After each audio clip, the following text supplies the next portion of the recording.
am here with my sister, Tracie Decker, who does use a hyphen. And I'm here with my sister, Emily Guy Birkin. She does not use a hyphen. That's true. And together we are Lightbringers, where we illuminate the deeper meaning of the crime-solving devil TV show. And yes, we're overthinking it. It's what we do. It is. And so today we're overthinking 507 and 508. Correct. Our Mojo, and spoiler alert. Mm-hmm. One thing I have to say is I kind of separate in my mind the funny parts of these episodes from the bleaker stuff. Totally. I remembered our Mojo as like, you know, like the funny at the, like, are you cold? Because hell was supposed to freeze over, and like him posing naked, and like him, you know, the Lucifer freak out. Similarly, I remember him like trying to figure out how to get revenge on Dan, and like that. I think of like the serial killer side plot and all of that as a different episode. Yeah, it is bleak. Watching these to prepare for this, I remember why I don't rewatch them very often. Mm-hmm. Ugh. So, but let's dig in. Let's start with our Mojo. Mm-hmm. There's some stuff that I want to I made some notes so that I would like stay on task. So we won't have another Mr. Rogers situation.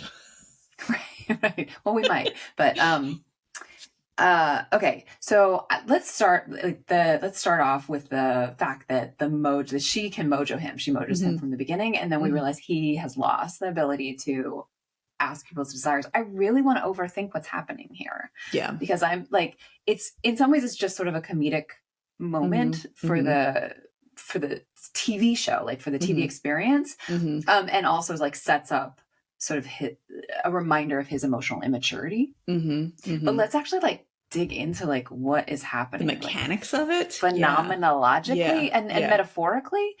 Like I was thinking about like a couple episodes ago, Amenadiel realized that Lucifer like draws out people's desires by reflecting back at them what they desire, right? And I'm thinking like maybe because he's actually now consummated his having fallen in love with Chloe with sex, like he actually achieved a desire. And so now like there's like he's not as receptive to others maybe. And since she was the object of that desire in a deeper way than just sort of the scratching the physical aspect of physical desire, like there's a deeper emotional connection with her, then maybe that's kind of what's happening with the initial kind of transference and loss, because it's actually all about him, right? She doesn't actually have the power to draw out others' desires, only his. And he's lost the power to draw out other people's desires.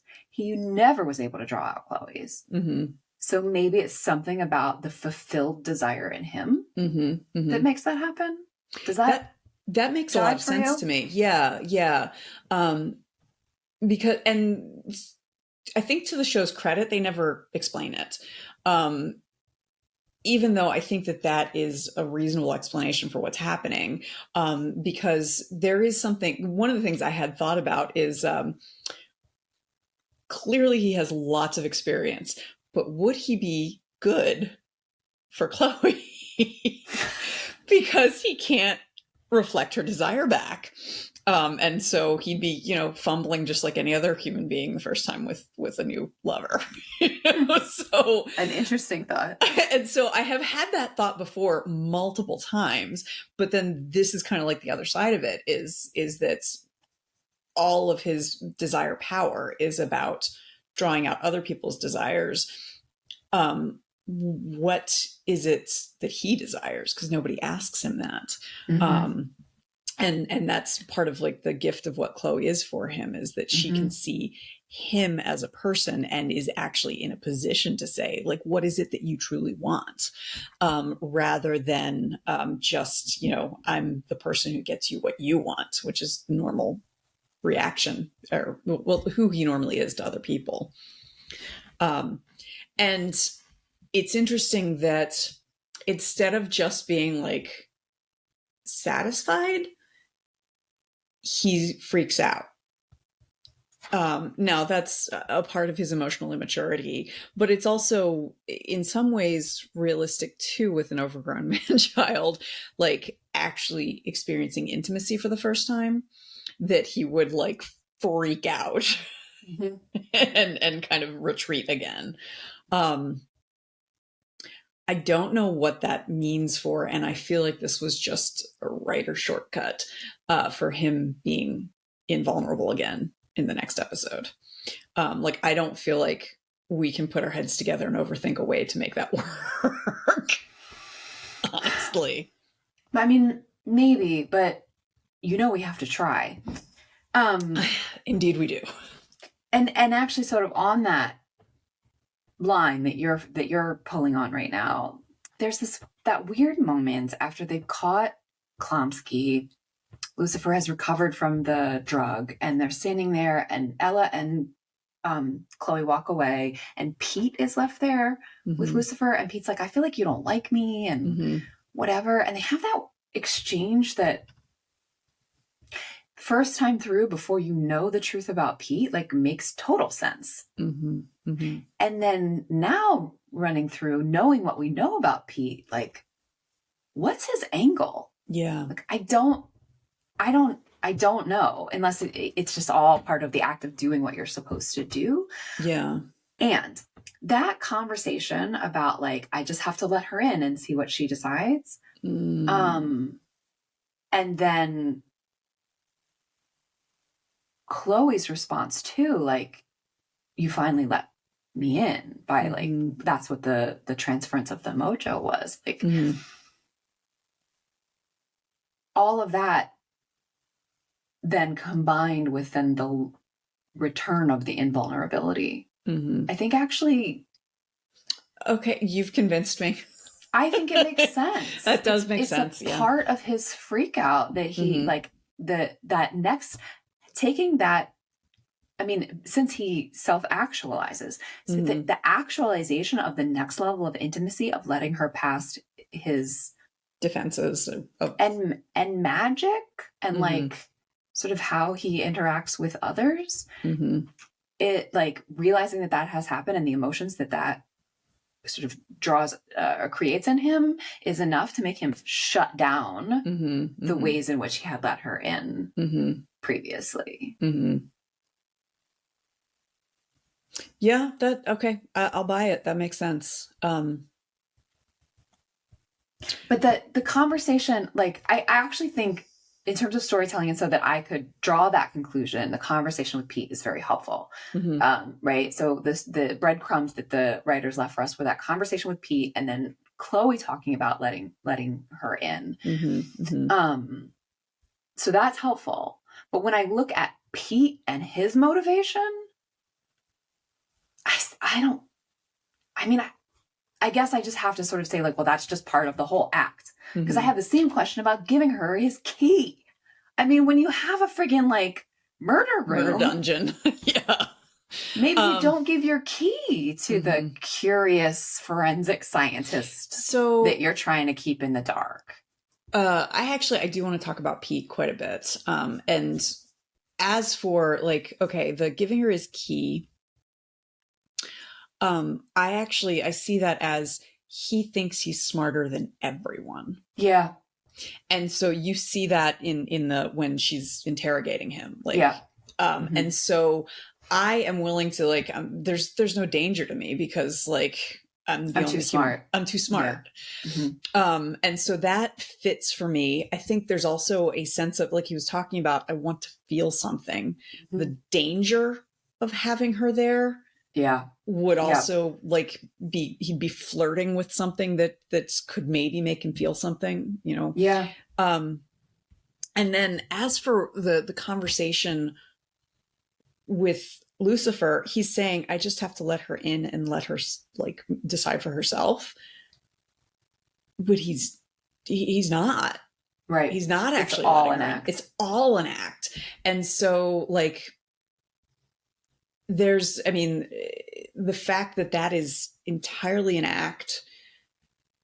I mean, does he even like Star Trek? I mean, like, he was able to do the Klingon. I think he's got to like Star Trek. You don't bust out Klingon. That another Klingon speaker recognizes. Actually. Yeah. So, you know,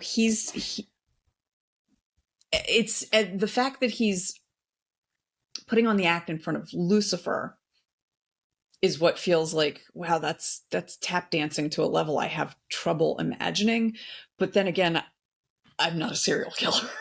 Right. And I wonder too, if there's something about, I mean, part of what he said he was doing was saying everything he was supposed to say. Oh. So even in saying, like, it doesn't matter if we're friends, but she really likes you and I really like her, is like, in some ways that was all about Lucifer's ego. Yeah. Right. And so maybe that's why the breadcrumbs were there, because Pete was just picking up what was already there. That he was seeing Lucifer's anxiety about, you know, not feeling worthy. Yeah. Which becomes a major theme in the next. Oh, absolutely. Absolutely. In the next half a season. Yeah. So the other thing that I wanted to say about Pete is actually, it's more about Ella. She's not sure about him at multiple points. And people are like, oh my God, he's so great. He's so perfect for you. And then specifically in spoiler alert, when she's like, oh my God, this is too soon, about the key to Chloe advises her, like, enjoy this, embrace it.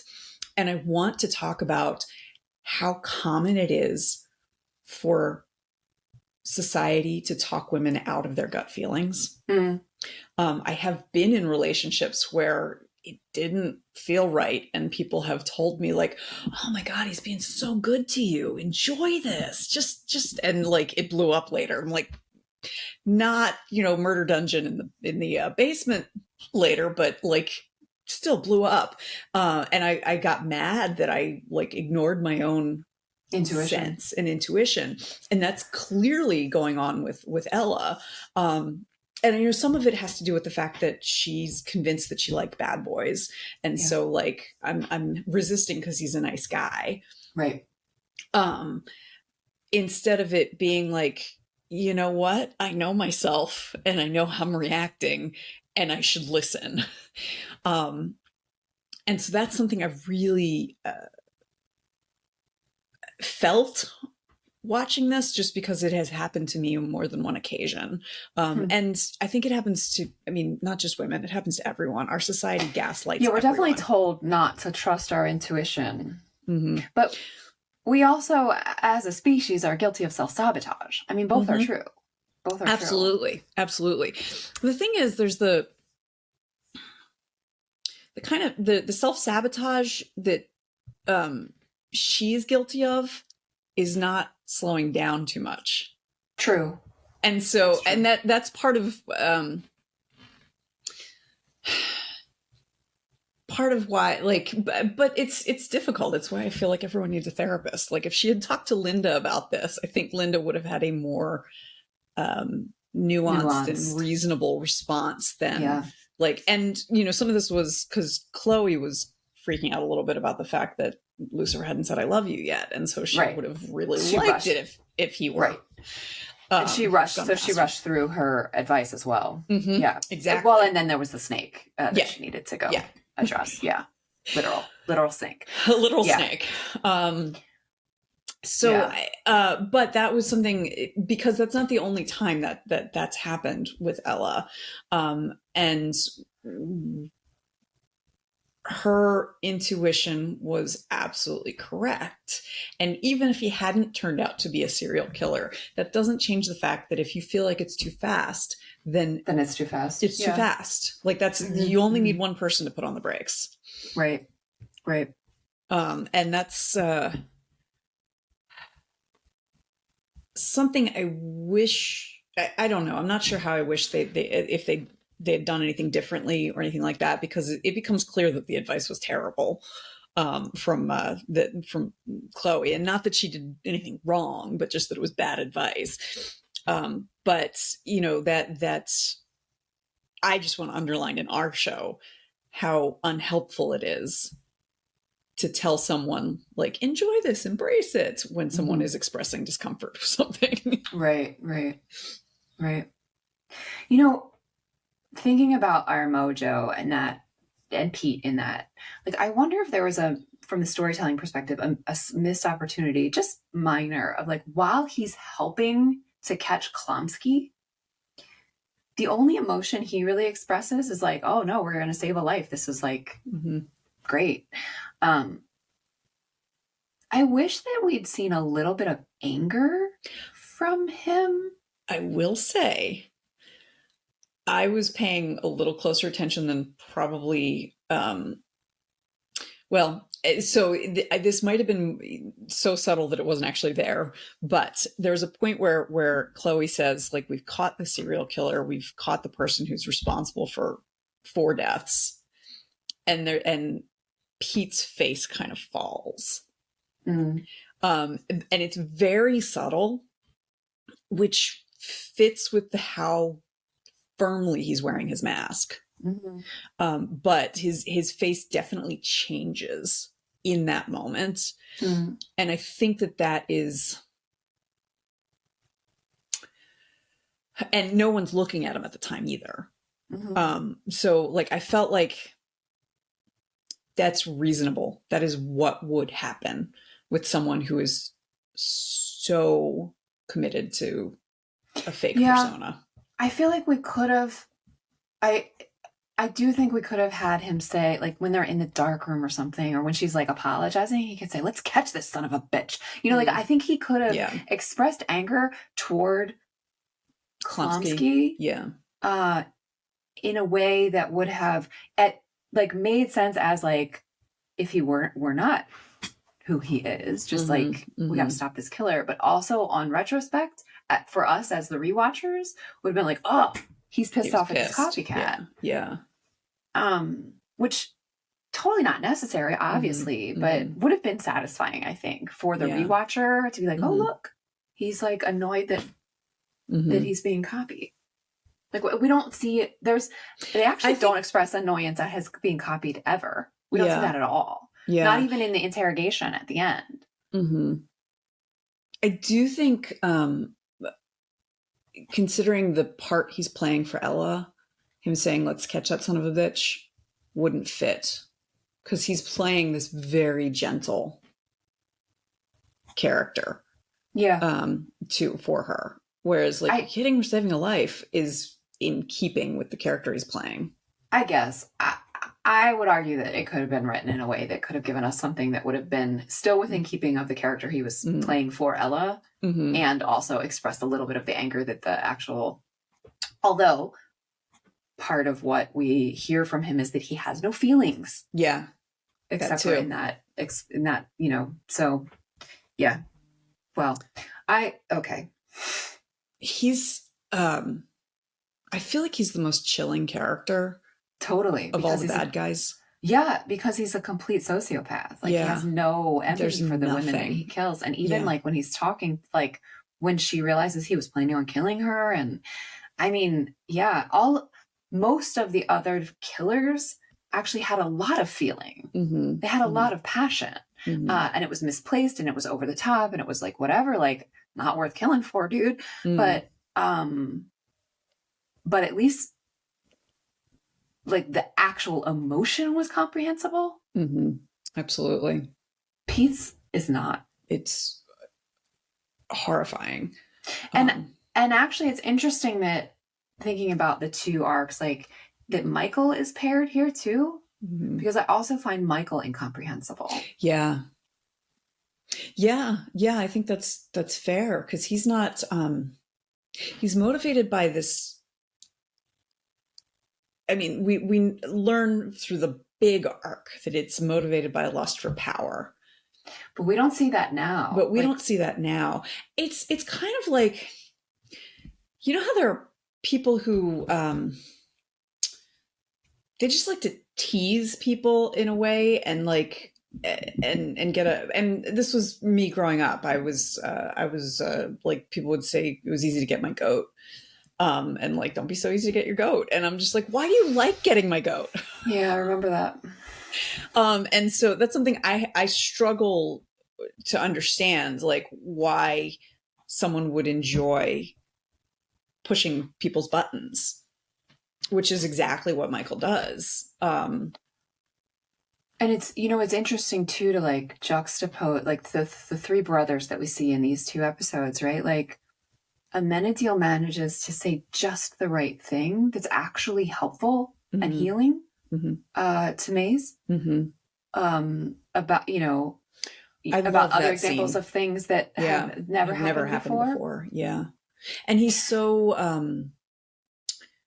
like, he's like, if anyone can get what they want, it's you. He's so just supportive, encouraging and empowering. Yeah. So he plays that role. And then Michael is sort of the opposite, like fueling the fear and the anger and the resentment, like fueling all the negative emotions to send her back. And Lucifer's oblivious. And says the worst possible thing. But not out of malice. No, like, it's completely from... The other two brothers have strategy. Yeah, the one to uplift, the other to denigrate. Yeah. And Lucifer denigrates, but through obliviousness. And it's sort of interesting, sort of juxtaposing those three to in relation to Maze in particular, but also just in general in the way that they are interacting with the world and like what's motivating them. You know what's interesting? I just realized, and I think it was probably supposed to be obvious and I didn't get it, but the juxtaposing of Chloe getting obsessed trying to find the serial killer with Lucifer getting obsessed planning the revenge on Dan, and how important her work was and how frivolous his was. Is a similar. And when she says, like, you go do that, I'm going to catch a killer. And he's like, great idea. Yeah. Again, the obliviousness. The obliviousness. Oh, yeah. That was the point at which, and like Lauren German just kind of like really opens her eyes wide, like, are you kidding me? And that was the point where I was like, as much as I adore the character of Lucifer, it would be hell being in a relationship with him of any kind. Totally like friendship, sibling.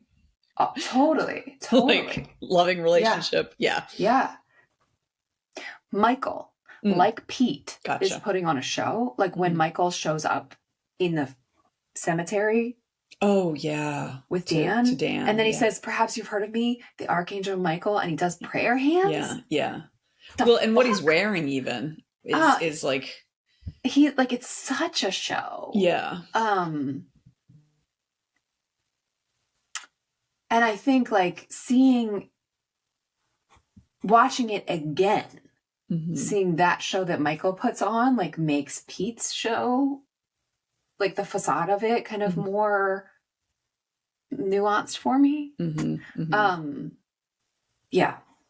That was the prayer hands. That was what I wanted to the thing that I find interesting also, because they call Lucifer the Prince of Lies, and it's Archangel Michael who's the liar.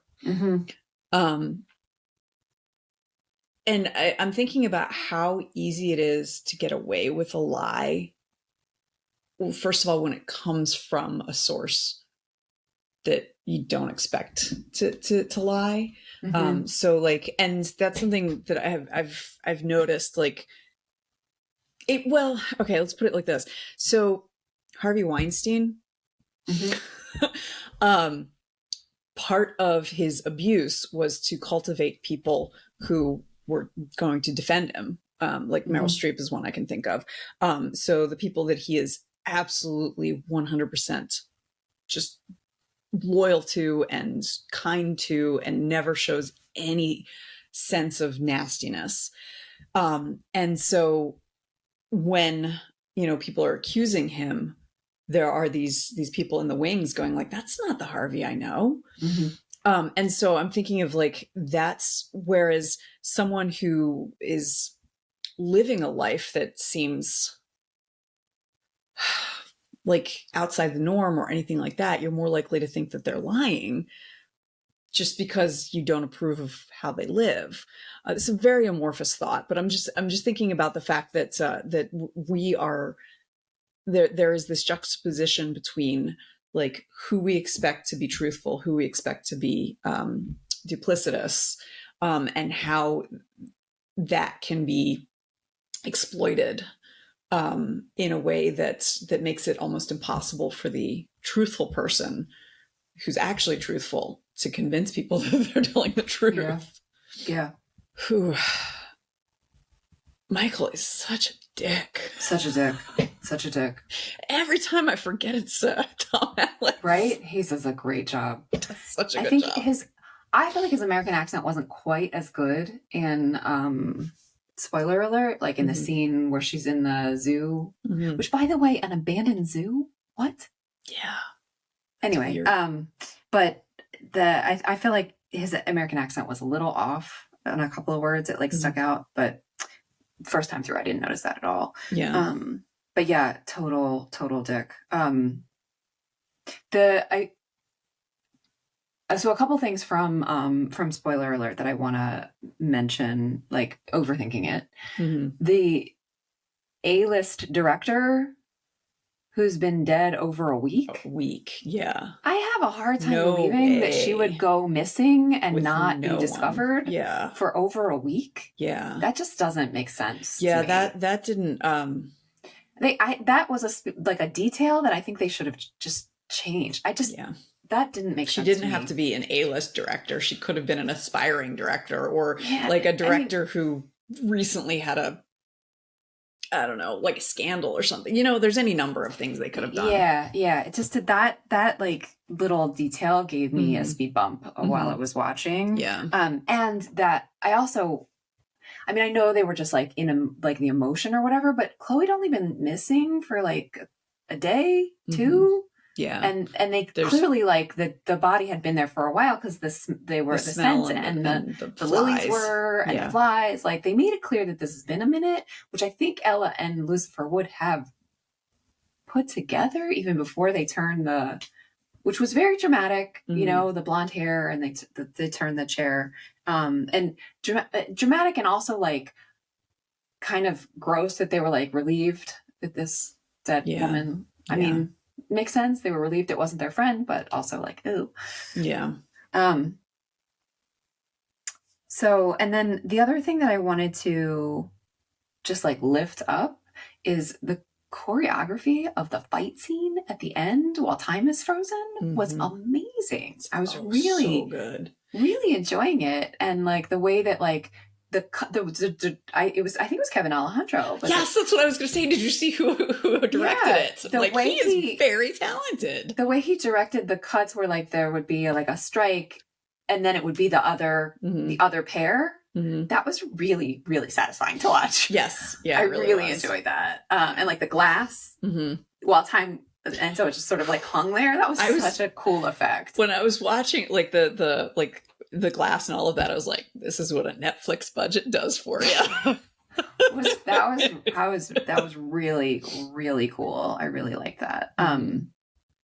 So one other thing, I'm like checking my notes, which is why I'm like hesitating here. So the one other thing, this is a little disjointed, but I'm watching the time, is that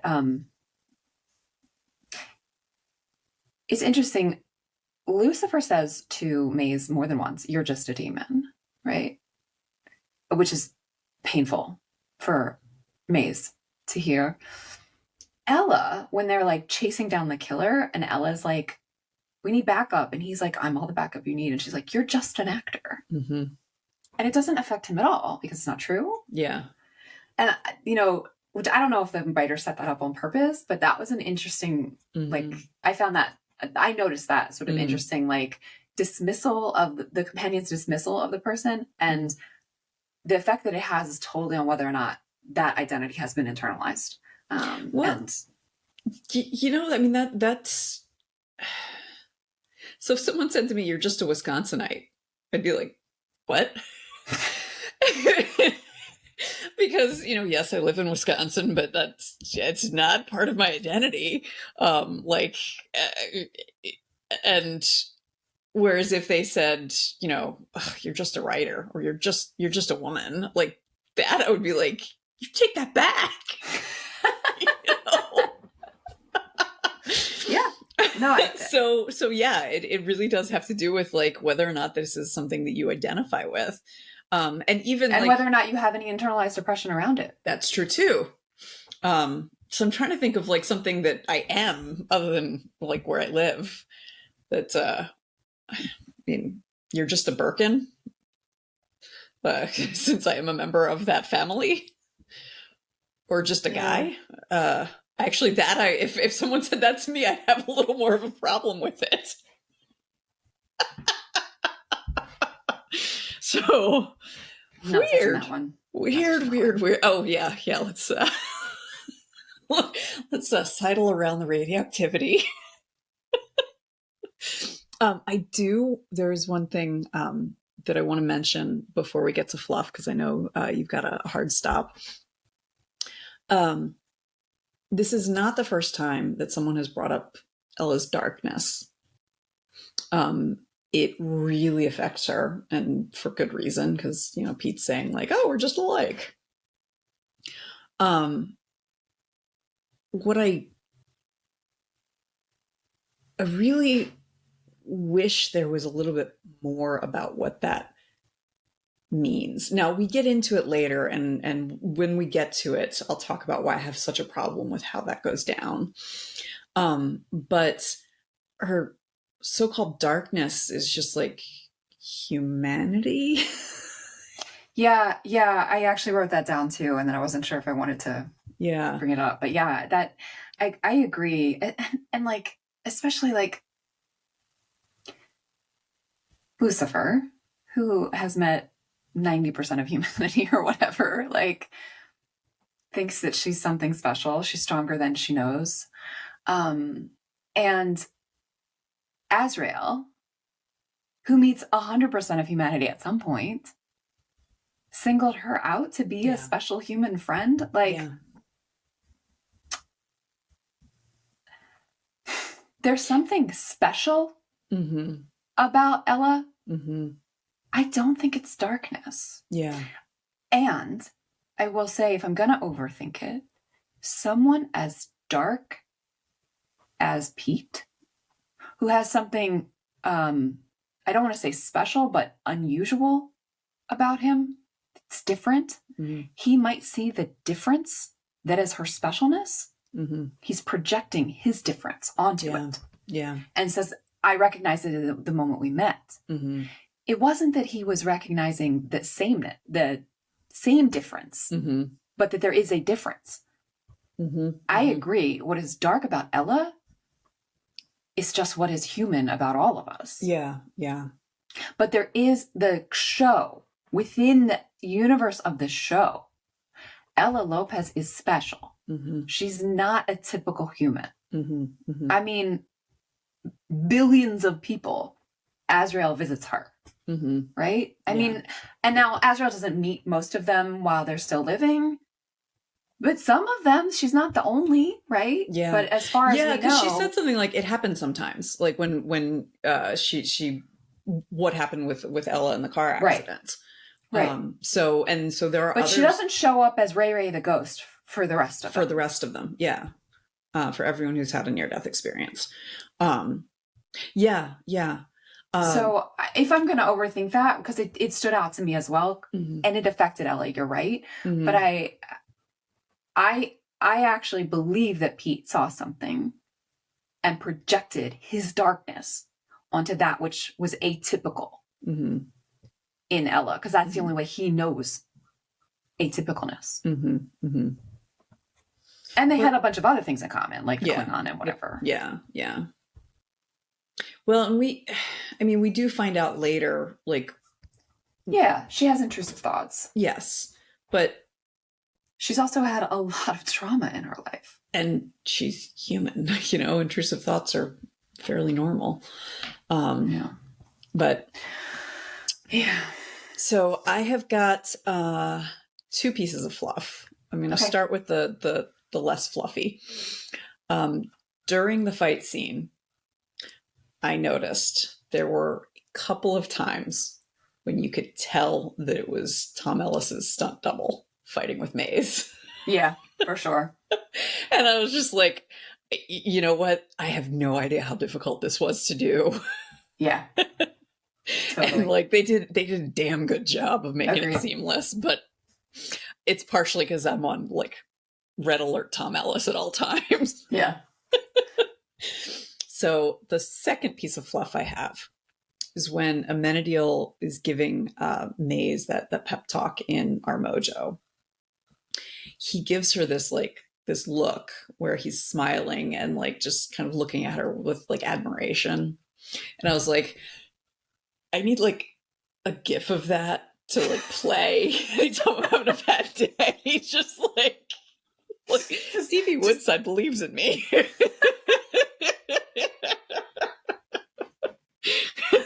He's so handsome and so like supportive, earnest. And, oh my gosh! And I'm just like, his smile is so beautiful, and I'm just like, can I just rewatch this scene a couple times?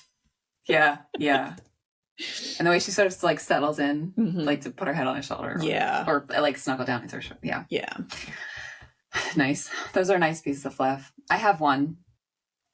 In spoiler alert, when Michael brings Chloe coffee and it's some like crazy fancy drink with no sugar, caramel, whatever. No fucking way. There is no way that hard-boiled cop made it that far in her life drinking that kind of a fruity drink. She drinks it black. Maybe there's like a splash of milk, not cream. But she's like this hard, she has to be tough as nails in order to survive in the job. Yeah. You don't drink a coffee order like that. As like the most hated cop on the force from like back in the Palmetto days. Oh like, my God. No way that is her coffee order. See, I thought you were going to get to the fact that that coffee cup was clearly empty. When she smacks it out of his hand. Well, do you know that it's a trope because it drives people nuts because they consistently have empty cups for proper reasons. For obvious reasons. But it is impossible for an actor to hold a cup as if it has weight without it having weight. And I've read like, just gone down rabbit holes of people talking about like, well, what if they had like ball bearings or something in it so it had the weight, but like so that's where I thought you were going with it, but yours is better. No, it's all character driven for me. I also love that cost like $7. Yeah, right. No, I believe that it did. And also like, no.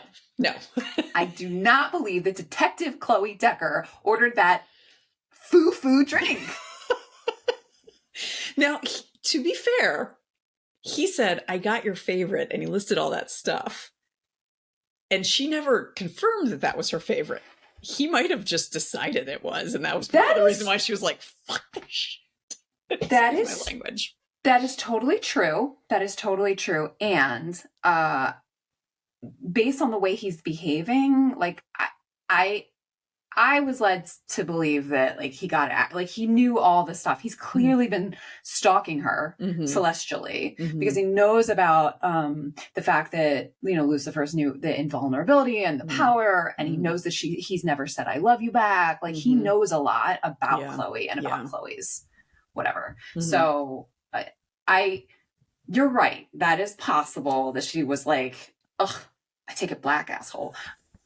But it actually in some ways has more weight if she knocks it out of his hand and it really is her favorite drink. True. Okay, I'm reminded of one of my favorite Scully scenes from the X-Files. The cigarette smoking man abducts her at one point, and in the morning, at some point he's just like, how do you take your coffee? And is like handing her a cup of coffee, and she sweeps it out of his hand, unadulterated, thank you very much, because she thinks he's gonna poison her or something. So anyway, I'm just thinking, unadulterated, thank you very much. Yeah. All right, well, we have to have overthunk it enough for today because I gotta go. Yes. next week or next time, Dennis Haysbert. Yes. Can't wait. Let's talk about God. Yes. All right.